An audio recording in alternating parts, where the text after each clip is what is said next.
자, 몇 가지 좀 더 체크하겠습니다. 기본이 되는 거. 자, 우리는 지금 임차인의 권리 등을 보고 있습니다. 513페이지 보면 이제 차임 감액 청구라고요. 기업, 일부 멸실로 인한 차임 감액 청구권이 하나 있습니다. 이렇게 돼 있죠? 임차물의 일부가 임차인의 과실 없이 불가항력적으로 멸실됐다 이런 뜻이죠. 일부가 멸실됐으니까 그만큼을 사용 못하죠. 그러니까 그만큼 차임 감액을 청구할 수 있도록 해놓은 거죠. 여기서 조심할 건 두 가지입니다. 하나는 당연히 감액되는 게 아니고요. 감액 청구해야 감액이 됩니다. 조문 박스 밑에 세 번째 줄로 가면 주의할 점은 그거 조심하시면 되고요. 두 번째 2항에 보면 잔존 부분으로 목적을 달성할 수 없다. 그럼 당연히 계약을 해지할 수 있어야 되겠죠. 그게 있습니다. 그다음에 한 장을 넘겨보면 차임 증감 청구라고요. 앞에 건 감액 청구고요. 요거는 증액 또는 감액 청구라고 경제사정의 변동으로 차임이 상당하지 않게 되면 일방적으로 증액이나 감액을 청구할 수 있도록 했습니다. 그다음에 임차인의 의무 중에 가장 기본이 차임 지급 의무죠. 자, 첫째, 이익 이상 차임을 연체하면 임차인은 계약을 해지할 수 있도록 해놨습니다. 2기 이상. 또 차임을 언제 지급해야 될 것인가? 당사자 간의 차임 지급 시기 약정이 있으면 그때 지급하면 되고요. 없으면 후급을 원칙으로 합니다. 그게 633조죠. 자, 임차인의 의무를 보고 있습니다. 오른쪽 보관 의무가 있죠. 자, 존박스 밑에 보면 임차인은 임차물을 임대인에게 반환할 때까지입니다. 임대차 종료 시까지가 아니고요. 물건을 반환할 때까지.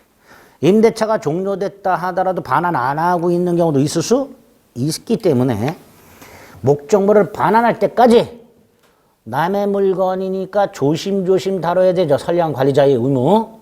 또 사용하고 아무데나 방치하면 안 됩니다. 보관 의무. 이런 게 있게 됩니다. 또 634조 위로 올라가서 목적물의 수리를 수선을 요하거나 목적물의 권리를 주장하는 자가 있다면 당연히 임대인에게 알려줘야 되죠. 지체 없이 임대인에게 통지하도록 하고 있습니다. 물론 임대인이 이미 알고 있을 때는 통지할 필요가 없겠죠. 목적 밑에 3번과 4번 묶어서 임차인은 나중에 목적물을 원상에 회복해서 반환할 의무가 있게 됩니다.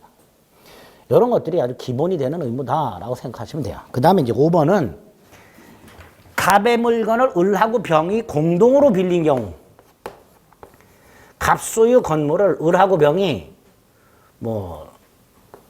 공동으로 이렇게 빌린 경우 차임을 을과 병이 어떻게 지급해야 되는가? 연대하여 지급하라고 되어 있습니다. 연대.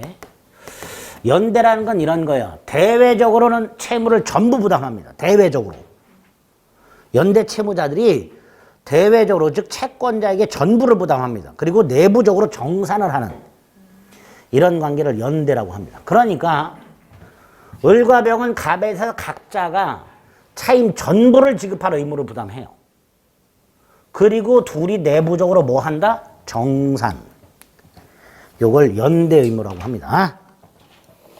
수인이 공동하여 물건을 임차할 때 연대하여 그 의무를 부담한다. 이렇게 의무 몇 가지 확인하시면 됩니다. 여기까지가 임대차 계약의 효력, 임대인의 권리 의무, 임차인의 권리 의무와 관련된 내용들입니다. 그 다음에 이제 517페이지로 가면 임차권 양도와 목적물 전대가 나왔습니다.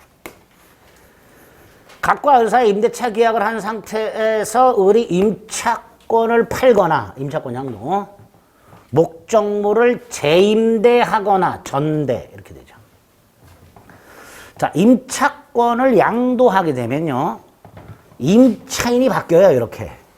즉 갑을 간의 계약이 갑병의 계약으로 바뀌어버립니다. 이게 임차권 양도입니다. 반면에 전대는요. 갑을 간의 임대차는 그대로 존속하고요. 을병사의 또 다른 임대차 계약이 체결되는 게 전대차입니다. 어떤 차이가 있어요? 을이 이 계약 관계에서 탈퇴하느냐 탈퇴하지 않느냐 그런 차이가 있습니다. 어쨌든 이렇게 임차권 양도 또는 목적물을 전대할 수 있는데 그 양도 전대차 계약의 당사자는 을하고 병입니다. 임차인, 양수인, 임차인, 전차인 요 둘이 계약 당사자고요. 임대인은 계약 당사자가 아니에요. 그래서 우리 민법은 임대인의 동의를 받도록 하고 있습니다. 즉 임차인은 임대인의 동의 없이는 임차권을 양도하거나 전대하지 못하도록 하고 있습니다. 만에 하나 이항 임차인이 이걸 위반하게 되면 즉 임대인의 동의 없이 임차권을 양도하거나 목적물을 전대하게 되면 이 계약이 무효가 되는 게 아니고요. 갑은 을과의 계약을 해지할 수 있도록 해놓습니다. 따라서 임대인의 동의는 임차권 양도 또는 전대차 계약의 유효 요건이 아닙니다. 동의 없어도 계약 자체는 유효해요. 그럼 임대인의 동의는 무슨 요건이냐? 병이 임차권 또는 전차권을 갑에게 주장하기 위한 요건, 대항 요건이 됩니다. 따라서 을이 갑의 동의 없이 임차권을 양도하거나 목적물을 전대했을 때 계약 자체는 유효하되 병은 갑에게 권리를 주장할 수가 없다. 이렇게 해석을 하게 됩니다. 자, 다만 이제 그 632조는요. 건물 임차인이 건물의 일부를 전대하는 경우 이럴 때는 임대인 동의를 받지 않아도 되도록 하고 있습니다. 그 632조죠. 밑에 의의가 있지요. 그 다음에 양가로 3번에 동그라미 1번에 기억, 원칙이 있습니다. 그 원칙, 기억만 보시고요. 다음 페이지 예외 기억. 기억이 있고 그다음에 니은 디귿을 묶어서 봅니다. 이 니은 디귿은 을이 갑의 동의 없이 임차권을 양도. 그럼 갑은 계약을 해지할 수 있죠. 예외. 요 을과 병이 부부였어요. 부부. 남편이 부인에게 임차권을 양도.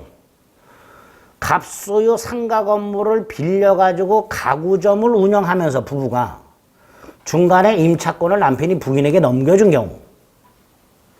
이런 경우는 갑에 대한 배신이 아니란 말이죠.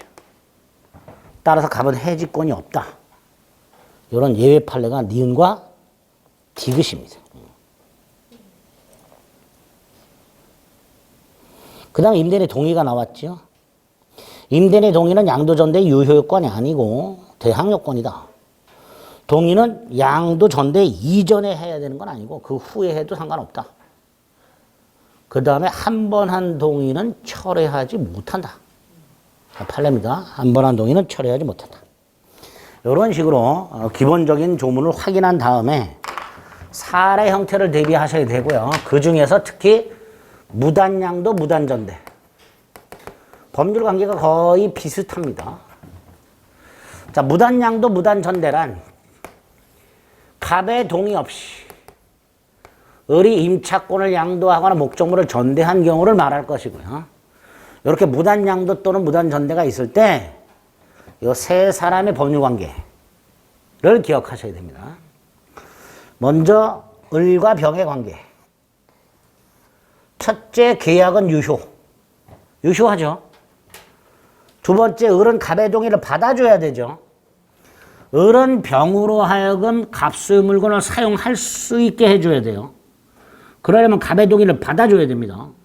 못 받아줬죠. 책임을 져야 되죠. 그죠? 이때 을에게 잘못이 있으면 채무 불이행 책임을, 잘못이 없으면 담보 책임을 지게 됩니다. 그리고 채무 불이행 책임과 담보 책임에 공통적으로 인정되는 게 두 개가 있었어요. 계약 해제와 손해배상 청구. 그죠? 그러니까 병은 을을 상대로 계약 해제 또는 손해배상을 청구할 수 있다. 이렇게 될 겁니다. 이게 을병의 관계가 됩니다. 두 번째, 갑과 을의 관계. 갑과 을의 관계는 갑은 을과의 계약을 뭐 할 수 있죠? 해지. 다만 좀 전에 말씀드렸듯이 부부 사이에 무단 양도 전대가 있을 때는 해지할 수 없다. 이렇게 되죠. 갑이 을과의 계약을 해지하지 않는 한 갑은 여전히 을에게 뭐 할 수 있다? 차임을 청구할 수 있다. 이렇게 되겠죠. 그죠? 해지할지 말지는 갑의 자유고요. 갑이 을과의 계약을 해지하지 않는 한 갑은 여전히 을에게 차임을 청구할 수 있다. 이렇게 될 겁니다. 그 다음 이제 갑병의 관계가 문제가 되고요. 병은 갑에게 찍소리 못하니까요. 결과적으로 병의 점유는 불법 점유가 됩니다. 무슨 점유가 된다고요? 불법 점유. 갑의 입장에서 봤을 때는 갑의 동의 없이 병이 물건을 사용 수익하고 있는 것이기 때문에 병의 점유는 무슨 점유? 불법 점유. 따라서 갑은 병에게 두 가지. 물건 반환 청구 또는 손해배상이나 부당이득 반환 청구. 요걸 청구할 수 있게 되는데요. 갑은 병을 상대로 물건을 반환하라. 또는 내 물건을 왜 불법적으로 점유 사용하고 있냐. 손해를 배상해라. 부당이득을 반환해라. 이렇게 청구할 수가 있는데 이때 우리 대법원은 갑이 을과의 계약을 해지한 경우와 해지하지 않은 경우로 나눠서 갑이 을과의 계약을 해지했다면 을은 더 이상 임차인이 아니니까 갑은 병에게 그 물건을 나에게 반환하라 청구할 수 있고요. 만약에 갑이 을과의 계약을 해지하지 않았다면 여전히 을이 임차인이니까 을에게 반환하라. 병한테 야 물건 을에게 반환해. 이렇게 청구할 수 있을 뿐이다. 또 갑이 을과의 계약을 해지했다면 갑은 더 이상 을에게 차임을 청구할 수가 없으니까 병에게 청구하면 되는데요. 만약에 을과의 계약을 해지하지 않았다면 즉 임대차가 존속하고 있다면 갑은 을에게 차임을 청구할 수 있으니까 그죠? 병에게 추가적으로 또 청구할 수는 없다. 이렇게 됩니다. 특히 마지막 거 꼭 기억하셔야 됩니다. 그 내용이 2번에 있죠. 518페이지 2번. 동의 없는 양도전대. 양가로 1, 양가로 2. 오른쪽 양가로 3. 특히 양가로 2. 동그라미 2번 퍼렇게 되어 있는 거 꼭 기억해 주셔야 됩니다. 됐죠? 네. 그 다음에 이제 동의 있는 전대가 나왔습니다. 적법전대입니다.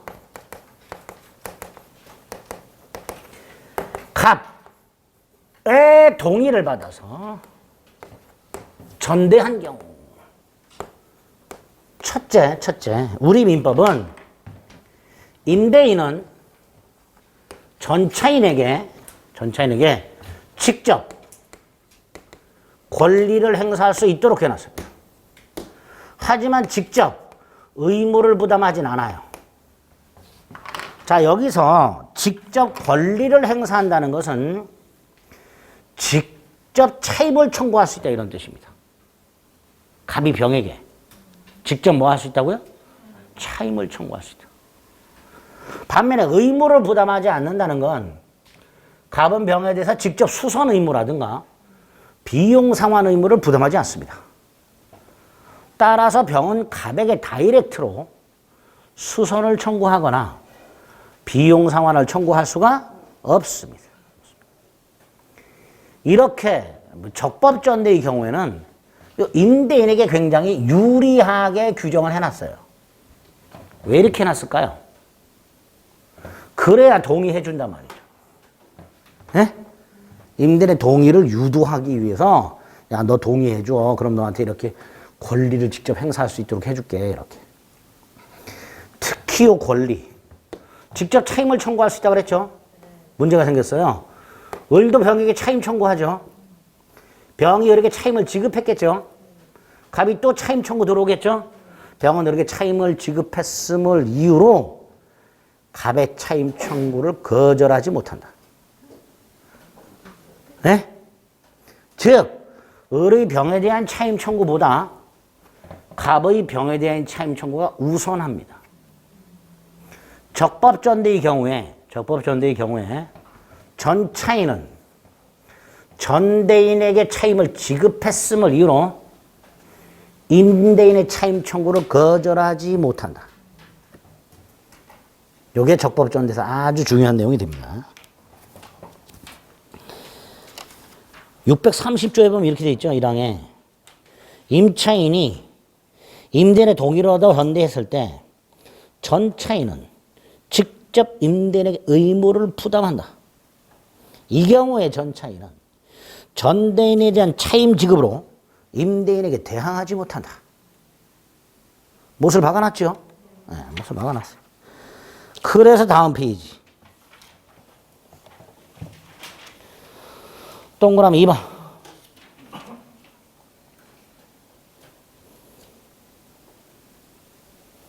전차인이 퍼렇게 되어 있는 거 차임을 임차인에게 지급한 경우 임대인에게 대항하지 못한다. 그걸 꼭 좀 기억해 주셔야 됩니다. 이렇게 우리 민법은 적법전대가 있을 때 물론 예외는 있습니다만 원칙을 기억하시는 거예요. 임대인은 전차인에게 직접 권리를 행사할 수 있다. 그러나 직접 의무를 부담하지는 않는다. 이렇게. 그 다음 이제 요 놈을 보호하는 장치.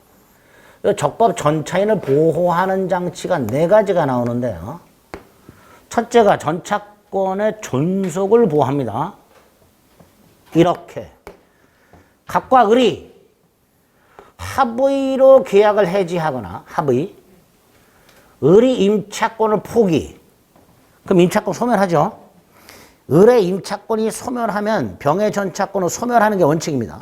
그런데 2가지.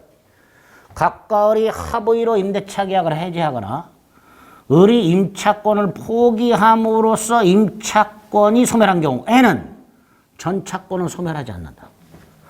전차권 존속 보호하나. 2번째, 중간에 갑이 을과의 계약을 해지하는 경우, 해지하는 이유가 있겠죠. 그죠? 그 해지한 이유를 병에게 통지하라. 해지 사유를 병에게 통지하라. 그래야 임차권 소멸을 주장할 수 있다. 단, 얘가 이익 이상 차임을 연체함으로써 해지한 경우, 그때는 통지할 필요가 없다. 3번째, 건물, 공작물, 적법전 차이는 임대차 및 전대차가 종료되었을 때 임대인에게 부속물 매수를 청구할 수 있습니다. 이때 부속물은 독립물이고 전차인 소유고 객관적 용도에 제공되는 물건 중에서 3가지. 임대인의 동의를 받아서 전차인이 부속한 물건, 임대인의 동의를 받아서 임차인으로부터 매수한 물건, 마지막으로 임대인으로부터 매수한 부속물. 이 3가지 부속물에 대하여 적법 전차인이 매수를 청구할 수 있도록 해놨습니다. 4번째, 건물 소유, 식목, 체험, 목축을 목적으로 한 토지 임대차 및 전대차의 경우에 임대차 및 전대차 기간이 동시에 만료가 됐을 때 전차인소의 지상물이 현존하는 경우 전차인은 임대인에게 전대차 계약과 동일 조건으로 임대를 청구할 수 있고, 갑이 임대를 원하지 않으면 지상물 매수를 청구할 수 있도록 해놨습니다.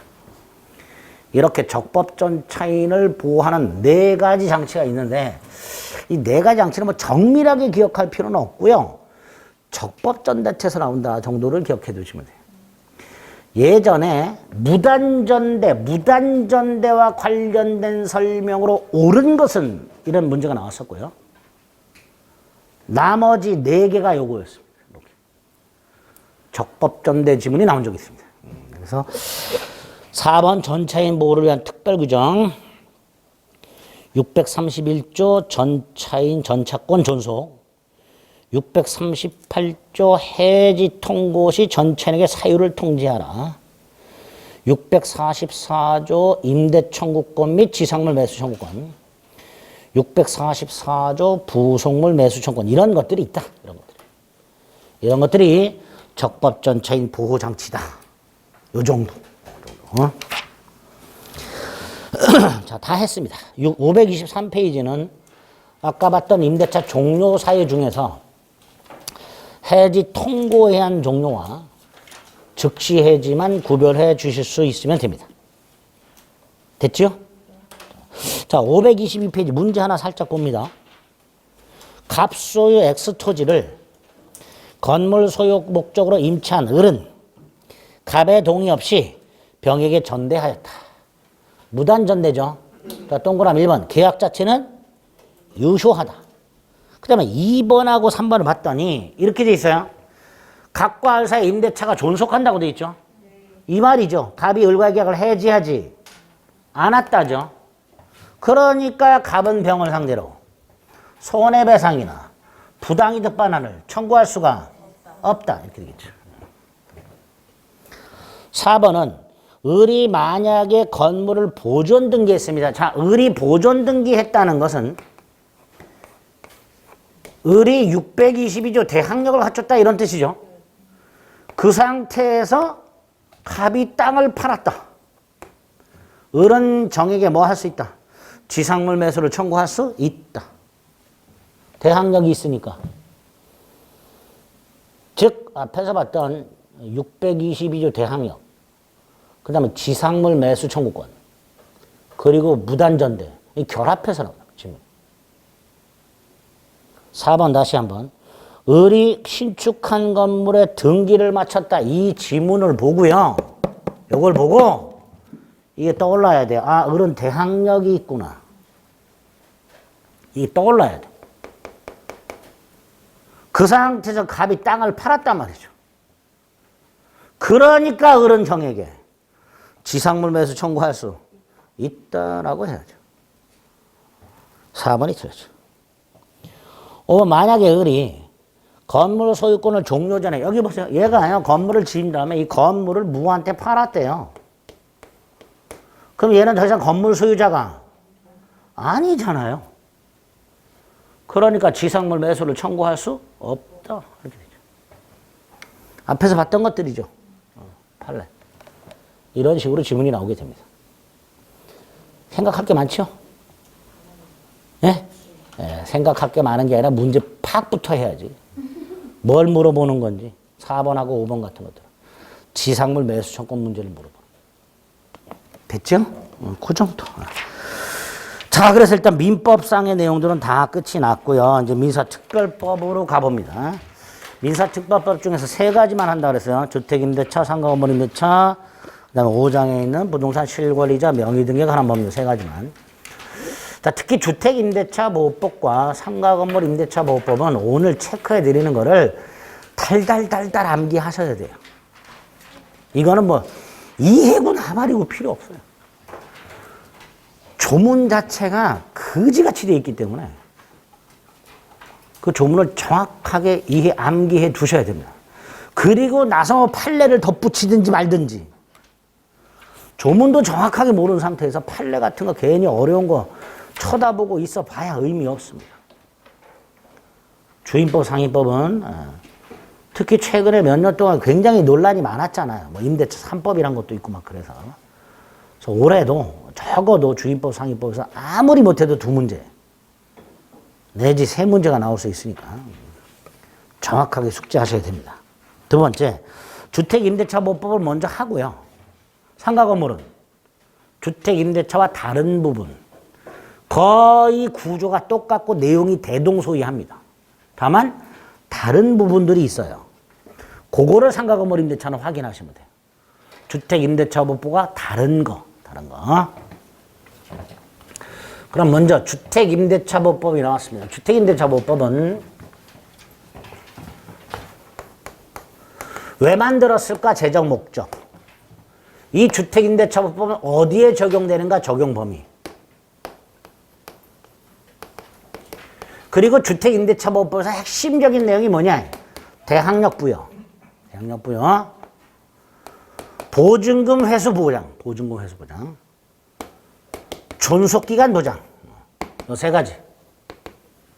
주택 임차인에게 대항력을 부여하고 임대인에 지급했던 보증금을 그나마 안전하게 회수할 수 있고 일정 기간을 보장해주는 세 가지. 요게 주임법 상위법의 핵심적인 내용들이 됩니다. 요건과 효과 그리고 기본이 된 판례 몇 가지씩 체크. 나머지는 조문 암기하시면 돼요. 찌질이들 있어요.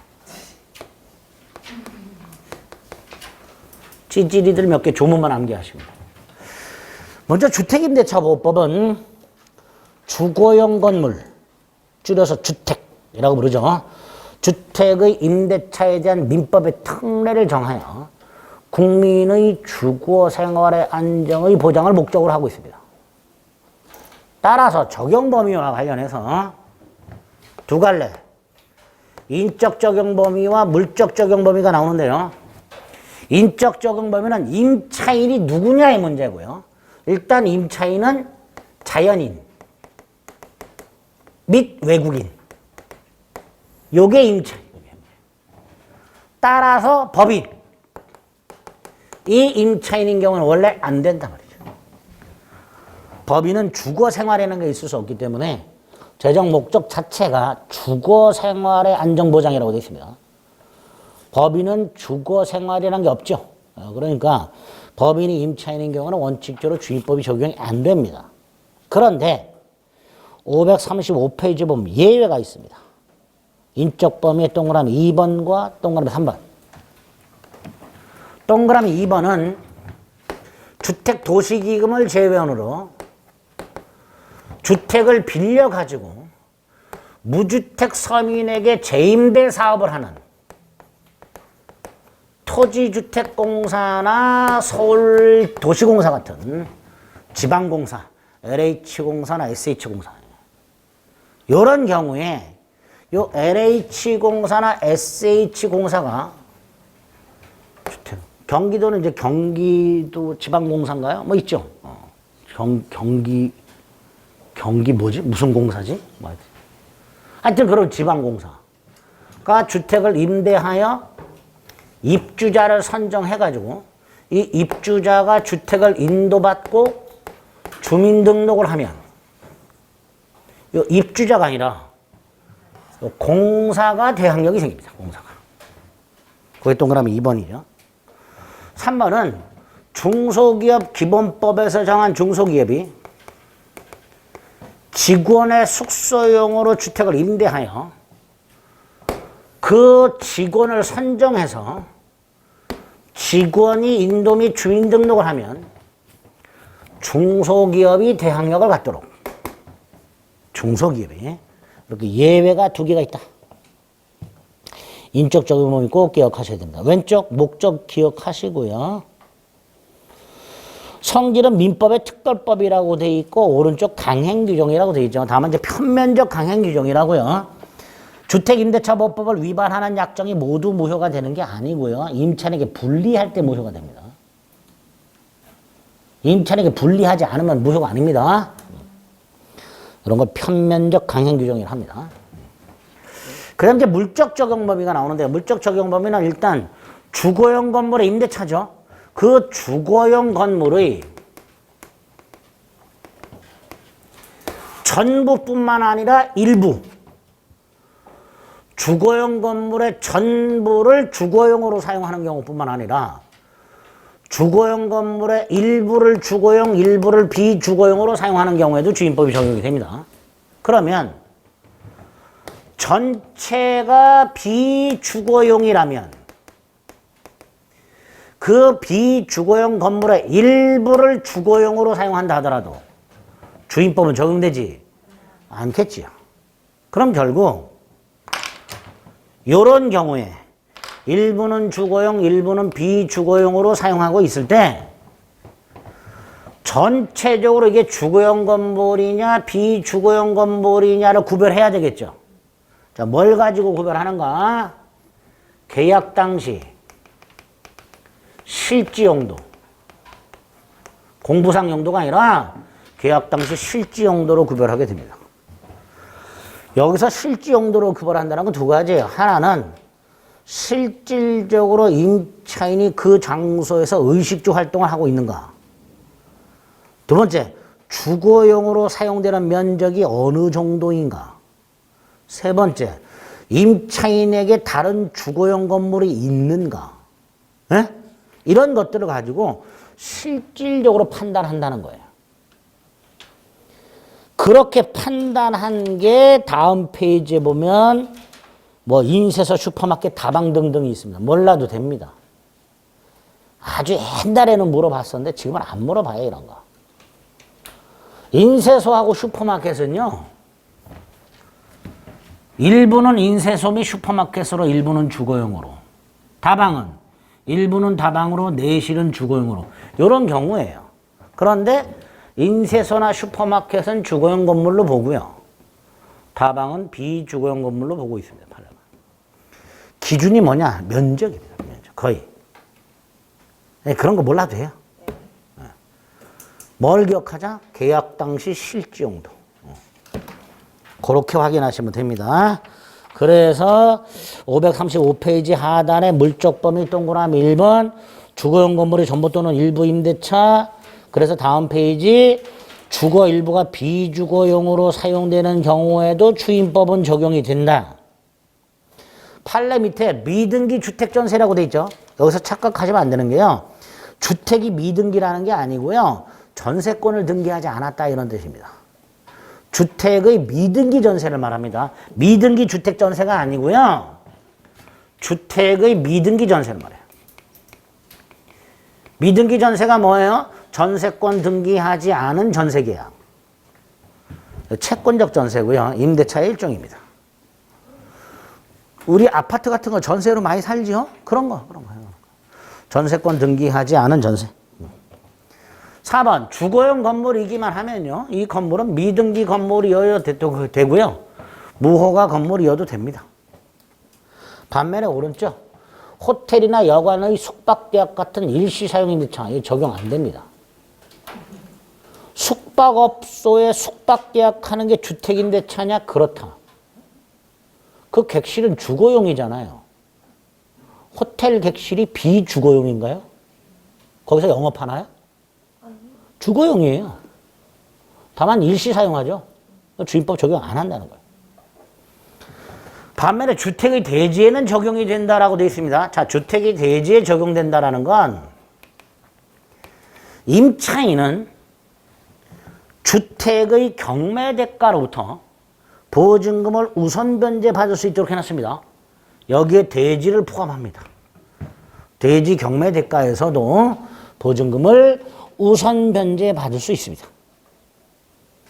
그거를 주택의 대지에도 적용된다 라고 하게 됩니다. 주택의 대지에 주임법이 적용된다는 것 아무것도 아니에요. 대지 경매 대가로부터 우선 변제받을 수 있다. 그런 뜻입니다. 일단 이렇게 적용과 관련된 거 한 세트 꼭 확인하시고요. 두 번째 적용이 되면 첫 번째 보호장치가 뭐죠? 대항력 부여입니다. 대항력 부여. 자, 3조 1항에 보면 임대차는 그 등기가 없는 경우 무슨 등기죠 이거는? 무슨 등기예요? 임차권 등기를 말하죠.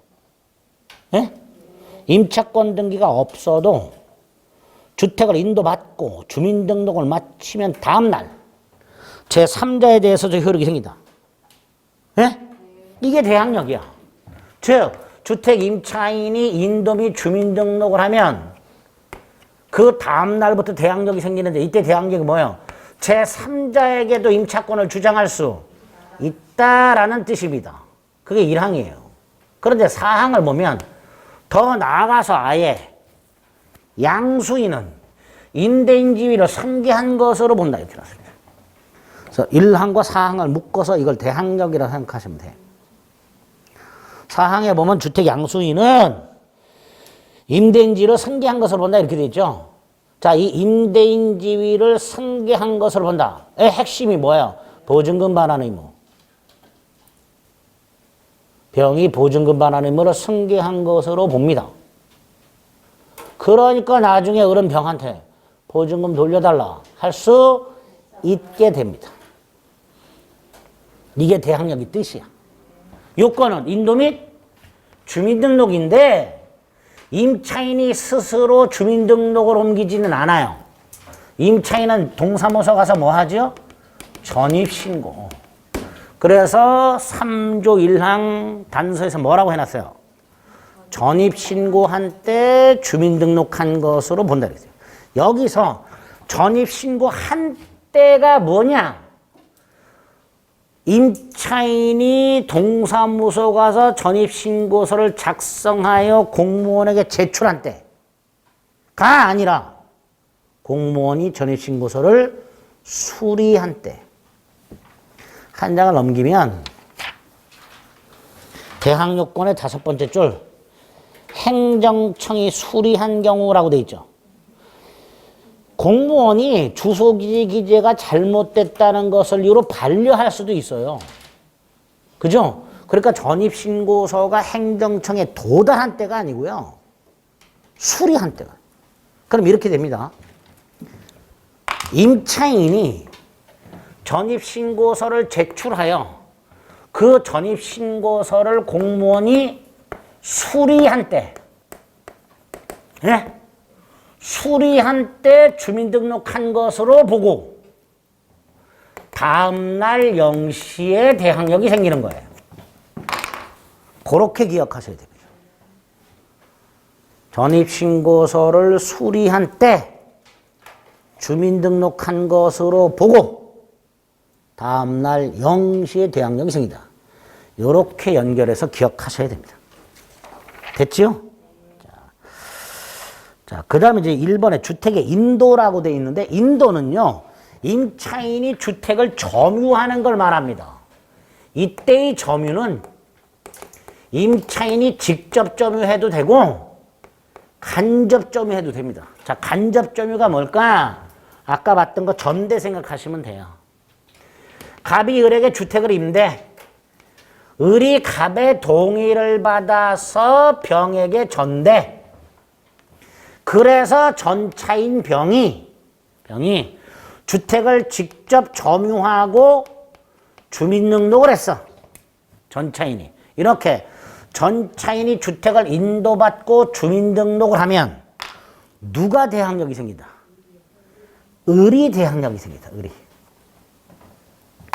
이런 경우가 있었어요. 인도는 얘가 하고요. 주민등록은 얘가 돼 있었어요. 대항력 있다 없다? 다시 한번. 얘가 살고 있고요. 주민등록은 얘가 돼 있어요. 안 되죠. 얘가 인도 및 주민등록을 해야 얘가 대항력이 생기는 게 판례예요. 네? 그러니까 말씀드리지 않은 것도 된다 이렇게 생각한다면 안 된다니까. 판례를 기억해야 돼요. 전차인이 인도 및 주민등록을 하면 임차인이 대항력이 생깁니다. 네? 양가로일의 동그라미 2번. 두 번째 줄. 주택에 실제로 거주하는 직접 점유자가 주민등록을 마친 경우라고 분명히 되어 있습니다. 그럴 때 임차인이 대항력이 생깁니다. 동그라미 2번.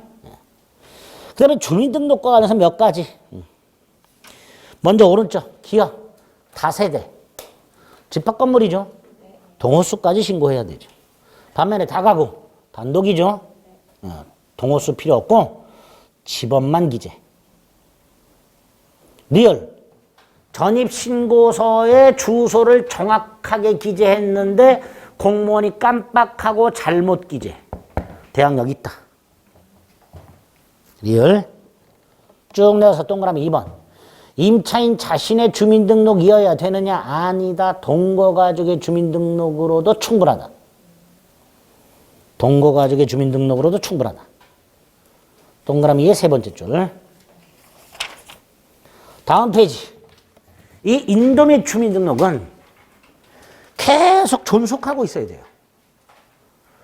즉 인도 및 주민등록은 대항력을 취득하기 위한 요건 플러스 존속 요건. 따라서 임차인이 가족과 함께 전출하거나 주민등록이 직권 말소 되면 원칙적으로 대항력은 소멸한다. 거기에 동그라미 3번. 과 동그라미 4번의 첫 번째 줄만. 특히 4번은 조금 복잡합니다. 직권 말소된 주민등록이 회복 등록이 되는 경우와 재등록이 되는 경우로 구별해야 되는데 이거 머리 깨집니다. 그러니까 동그라미 4번은 첫 번째 줄만 기억합니다. 나머지는 보지 마세요. 네, 일단 요 정도 확인하시고 그 다음에 오른쪽에 6번하고 7번이 있습니다. 이 6번하고 7번은 아까 대항력이 언제 생긴다 그랬죠? 다음날 0시. 그죠? 예외가 있습니다. 그게 6번하고 7번인데요. 6번은요. 갑이 주택을 소유하고 있다가 을에게 팔고 그 자리에서 임차. 그러면 갑은 소유자에서 임차인으로 바뀌었으니까 대항력이 생겨야 되는데 언제 생기느냐? 을에게 소유권 이전 등기한 다음날 0시. 그게 6번. 을에게 소유권 이전 등기한 다음날 0시. 얘는 이미 오래전에 주민등록이 되어 있는 상태였어요. 그러니까 주민등록한 다음날 0시라고 하면 안 되죠. 을에게 소유권 이전 등기한 다음날 0시. 7번. 갑이 을에게 주택을 임대. 을이 병에게 전대. 이 상태에서 을이 주택을 분양받아가지고 소유권을 취득. 우리 임대했다가 나중에 분양전환 아파트들 있죠? 그거 생각하시면 돼요. 그러면 을하고 병은 기존에 임차인 전차인이었었죠. 근데 을이 소유권을 취득하게 되면 임대인 임차인으로 바뀌죠. 그러니까 얘가 대항력이 생겨야 되죠. 언제 생기느냐? 을이 소유권을 취득한 즉시. 을이 소유권을 취득한 즉시. 자, 이거는 을이 분양대금을 대출받아서 납부를 해요. 그러면 을에게 소유권 이전 등기를 하는 날 은행에 저당권도 등기가 돼요. 얘를 요 사이에 끼워 넣어야 돼. 저당권보다 앞서게. 그래서 을이 소유권을 취득한 즉시. 그게 동그라미 7번. 이렇게 대항력을 취득하는 시기와 관련해서 6번, 7번 따로 좀 기억해달라. 됐지요? 네. 판례 2번을 보면요. 이거 우리 계약 해지에서 봤죠? 이 상황. 을이 주택을 사가지고 병에게 임대차를 한 상태에서 갑을 간에 주택 매매계획이 해제됐을 때 얘 보호되냐? 그렇다. 얘가 인도미 주민등록을 하고 있었다면 얘는 갑에게 임차권을 주장할 수 있다. 다시 말해서 갑이 임대인지를 승계한다. 단 안 되는 게 하나 있다. 그게 이거죠. 얘가 주택 소유권을 취득하지 못한 채 갑으로부터 주택에 대한 임대 권한 또는 전세 권한을 부여받아 임대차한 경우 이때 병은 보호받지 못한다. 갑에게 임차권을 주장할 수가 없다. 그 2번이죠. 임대차에서 계약 해지에서 봤었죠? 지난주에 봤잖아. 지난주에. 예? 지난주에 제가 여기다가 이렇게 계약 해제에 의해서 제3자 보호된다. 그리고 이렇게 화살표로 끌어갖고 해당하지 않는 놈 쫙 이렇게 여기.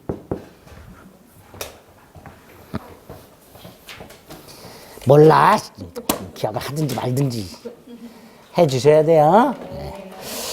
자, 542페이지에 보면 대항력의 내용이 있고요. 양가 을문에 동그라미 을문에 기역, 주택, 양수인은 임대인지로 승계한 것으로 본다. 뭐 이렇게 돼요.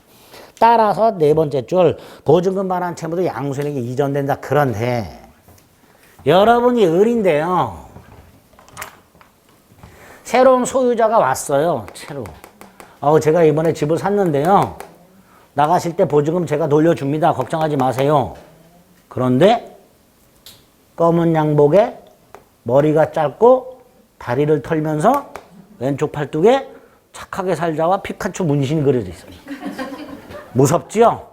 나가고 싶지? 그러니까 그런 갑에게 야, 나 계약 나갈래. 계약을 해지할 수 있고요. 그러면 갑이 보증금을 돌려줘야 됩니다. 그게 동그라미 니은. 갑은 이렇게 말하겠죠. 야, 병이 인수했어. 병한테 달라 그래. 이따위 소리 못합니다. 어른 갑이 하나 싫어 병. 보증금 내놔. 그럼 갑이 돌려줘야 됩니다. 니은이죠. 됐지요? 그 다음에 오른쪽 판례 밑에 동그라미 2번. 임대차가 종료된 경우에도 보증금을 돌려받을 때까지 임대차 관계는 존속하는 것으로 본다. 당연히 이렇게 해야 됩니다. 이유는 임대차가 종료됐어요. 예? 그 상태에서 이렇게 팔아요.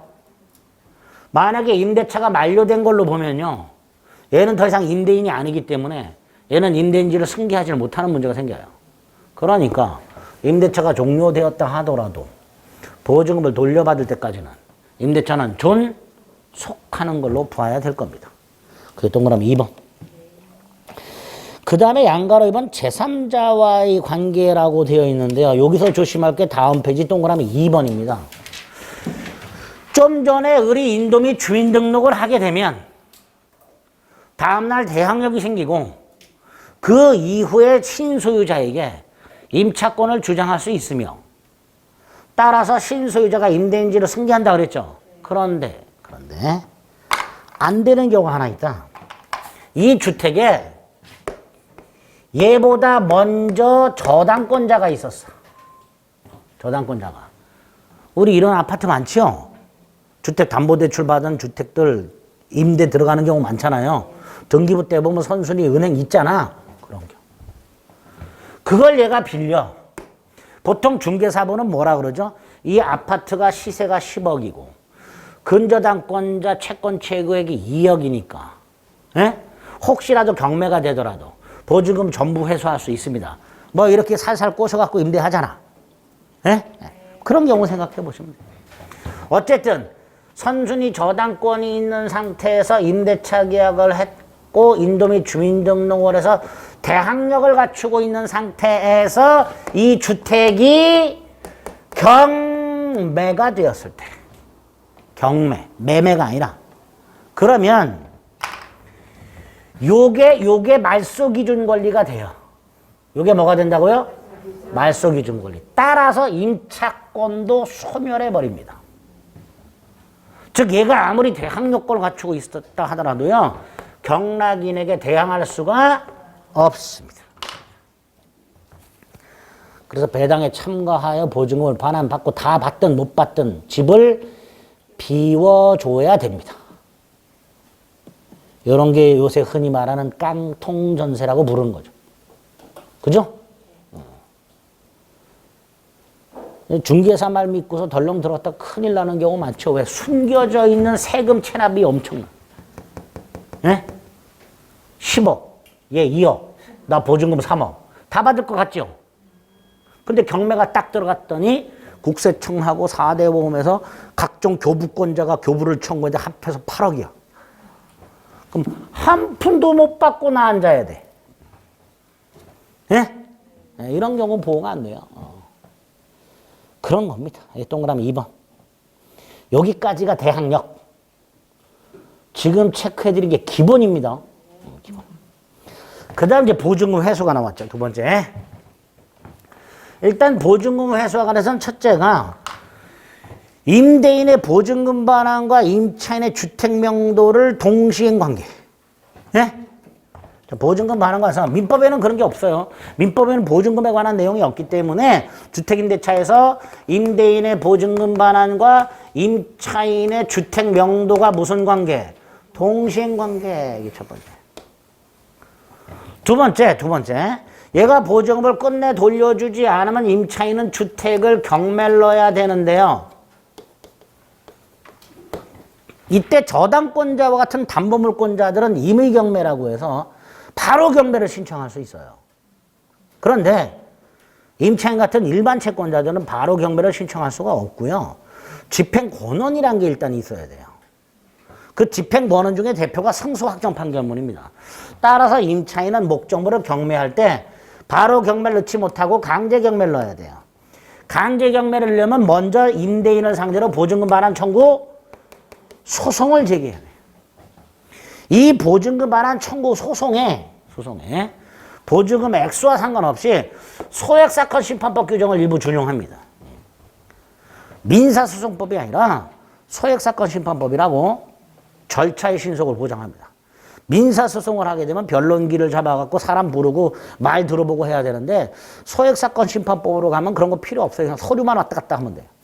이렇게 임차인은 임대인을 상대로 하는 보증금 반환 청구 소송의 절차의 신속을 보장하기 위하여 보증금 액수와 상관없이 소액사건 심판법 규정을 일부 준용하도록 하고 있고요. 세 번째, 보증금 반환 청구 소송을 해서 얘가 승소 판결을 받았어요.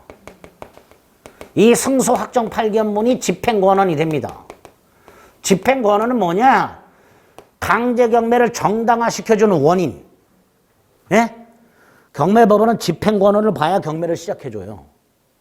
아, 얘가 정당하구나, 이렇게. 이걸 집행권원으로 하여 강제 경매를 신청하겠죠. 이 강제 경매 신청을 집행개시라고 합니다. 강제 경매 신청을 뭐라 한다고요? 집행개시. 그런데 민사집행법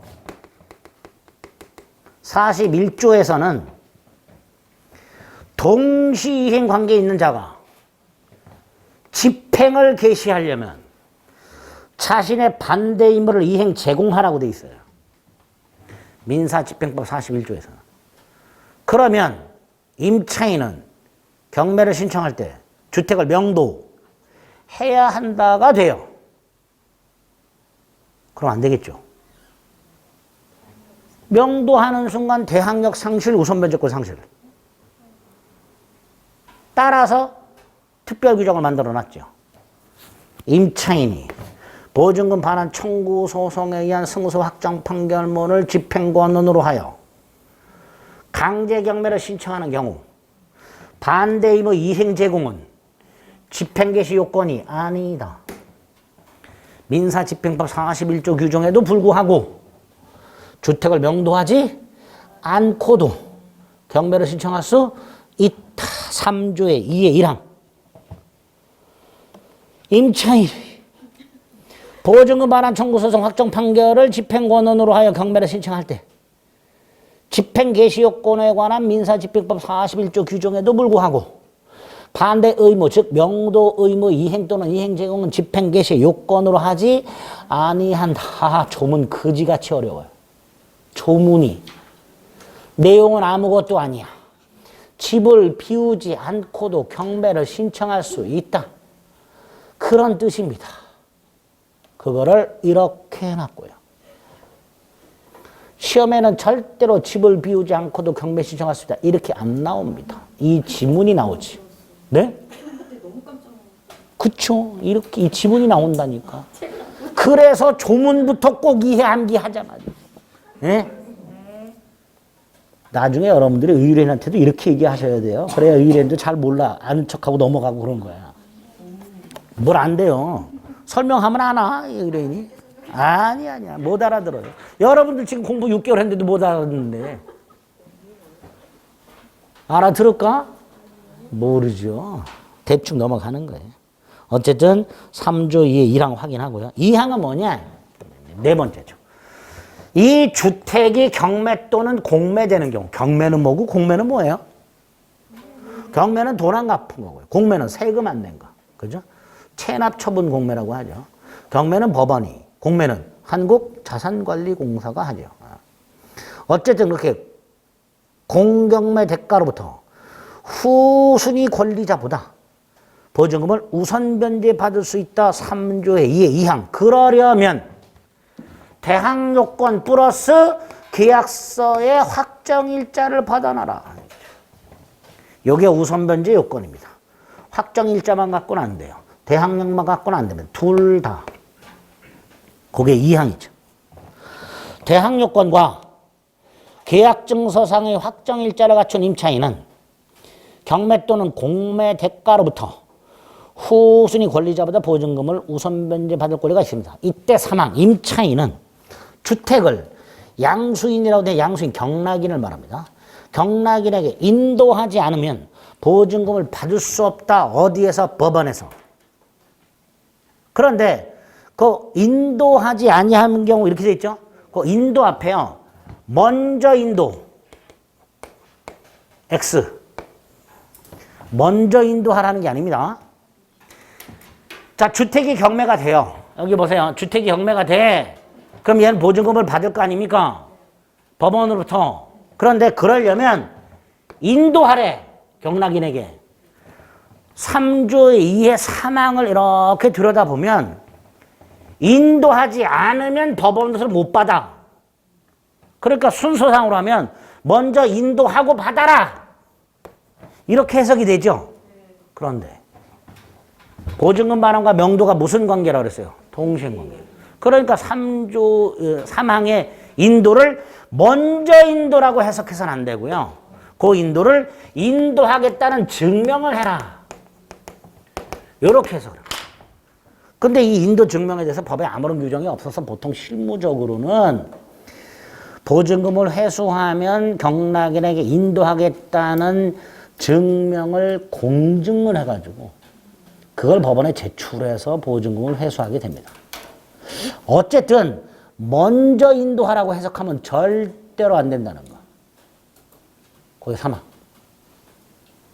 사망도 자주 등장하는 지분 중에 하나입니다. 됐죠? 일단 보증금에서는 그 정도 우선 변제. 나머지는 읽지 마세요. 괜히 봤다가 머리만 깨집니다. 쭉쭉 넘어가세요. 550페이지. 자, 좀 전에 봤던 건요.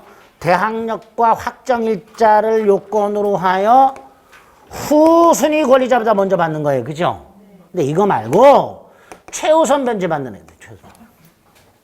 거기에 보면 소액보증금 최우선 변제권이라고 돼 있죠. 보증금이 일정액 이하인 임차인은 경공매 대가로부터 가장 먼저 배당을 받는 권리가 있게 됩니다. 그런데 첫째, 그러려면 8조 1항 두 번째 문장. 임차인은 주택에 대한 경매 신청 등기 전까지 대항요건을 갖춰라. 네? 확정일자는 필요 없어요. 다른 권리와의 선후를 따질 필요가 없기 때문에 확정일자 가지고 선후를 따지는 거거든요. 네? 이 날짜 가지고 선후를 따지는 건데 얘는 최우선 변제 받으니까 권리 선후를 따질 필요가 없어서 확정일자는 필요가 없어요. 다만 법원에 소액 임차인이라는 사실은 알려야 돼요. 그래서 주택 경매 신청 등기 전까지 대항 요건은 갖춰야 됩니다. 여기서 주택 경매 신청 등기라는 것은 법원에 누군가가 경매를 신청하게 되면 그걸 법원이 경매를 개시한다는 결정을 할 거 아닙니까? 그게 등기된 걸 말합니다. 등기부에. 근데 어쨌든 주택에 대한 경매 신청 등기 전까지 뭘 갖추면 대항 요건을 갖추면 최우선 변제 받는데 두 번째 누구든지 다 받는 게 아니라 오른쪽 대한민국을 4개의 구역으로 나눠서 보증금이 요 액수 이하 서울 같은 경우 1억 5천만 원 이하의 임차인 그것도 다 받는 게 아니라 5천만 원까지 이게 최우선 변제권이 됩니다. 그 기준 금액 및 일정액은 8월 이후에 암기하세요. 지금 암기할 필요 없습니다. 이런 걸 최우선 변제권이라 한다. 그래서 주택 임차인은 후순위 권리자보다 우선 변제받는 일반적인 우선 변제권과 누구보다도 가장 먼저 받는 최우선 변제권 두 가지 변제권이 있다. 됐죠? 네, 그 정도. 네, 그 정도 확인하시면 됩니다. 자, 일단 대항력과 보증금 회수와 관련된 내용까지 살펴봤습니다. 나머지는 또 조금 쉬었다가 보겠습니다.